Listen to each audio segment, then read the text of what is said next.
नमस्कार दोस्तों, स्वागत है आपका चमत्कारी टोटके में। जाने मृत्यु के बाद क्यों कराया जाता है गरुड़ पुराण का पाठ। आज हम यही जानेंगे इस वीडियो में। लेकिन उससे पहले दोस्तों, यदि चैनल पर नए हैं तो चैनल को सब्सक्राइब कीजिए, लाइक कीजिए, शेयर कीजिए और बेल आइकन को जरूर क्लिक कीजिएगा नए वीडियोस के नोटिफिकेशन के लिए।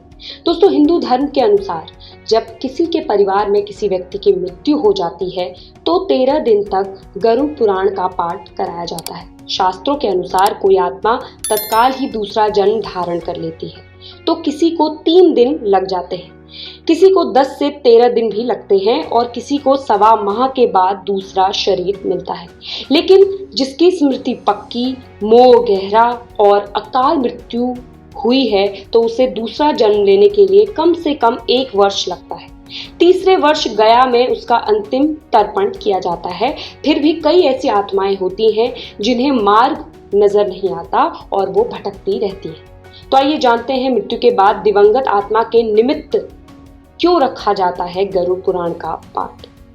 दोस्तों, गरुड़ पुराण क्या है?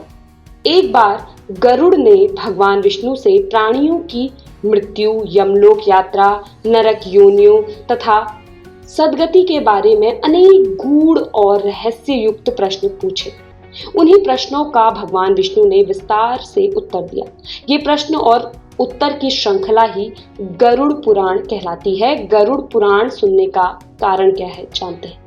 गरुड़ पुराण में मृत्यु के पहले और बाद की स्थिति के बारे में बताया गया है, इसलिए ये पुराण मृतक को सुनाया जाता है। 13 दिनों तक मृतक अपनों के बीच ही रहता है। इस दौरान गरुड़ पुराण का पाठ रखने से वो स्वर्ग, नरक, गति, सदगति, अधोगति, दुर्गति आदि हर तरह की गतियों के बारे में जान लेता है। आगे की यात्रा में उसे किन किन बातों का सामना करना पड़ेगा, कौन से लोक में उसका गमन हो सकता है, ये सभी वो गरुड़ पुराण सुनकर जान लेता है। जब मृत्यु के उपरांत घर में गरुड़ पुराण का पाठ होता है तो इस बहाने मृतक के परिजन ये जान लेते हैं कि बुराई क्या है और सद्गति किस तरह के कर्मों से मिलती है, ताकि मृतक और उसके परिजन दोनों ही ये भली भांति जान लें कि उच्च लोक की यात्रा करने के लिए कौन से कर्म करना आवश्यक है। गरुड़ पुराण हमें सत्कर्मों के लिए प्रेरित करता है।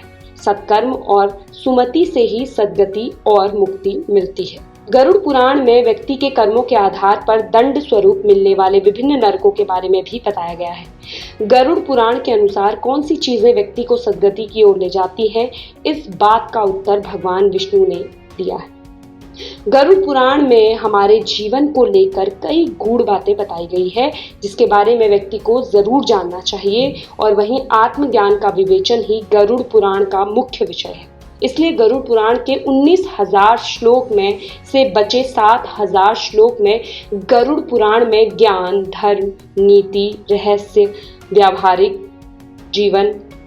जीवन, आत्म, स्वर्ग, नर्क और अन्य लोकों का वर्णन मिलता है। तो दोस्तों, गरुड़ पुराण एक बहुत ही शक्तिशाली पुराण है, पाठ है। इसके पाठ को सुनने से बहुत सारी चीज़ों का आपको ज्ञान होता है और बहुत सारी चीज़ें जो आपको अपने लाइफ में इम्प्लीमेंट करनी चाहिए, आपको समझ में आता है कि कौन से कर्म करने चाहिए जिससे आपको भी सद्गति मिले। तो अच्छा अगर लगा हो वीडियो तो खूब सारा शेयर कीजिए और ऐसे ही जुड़े रहिए चमत्कारी टोटके के साथ।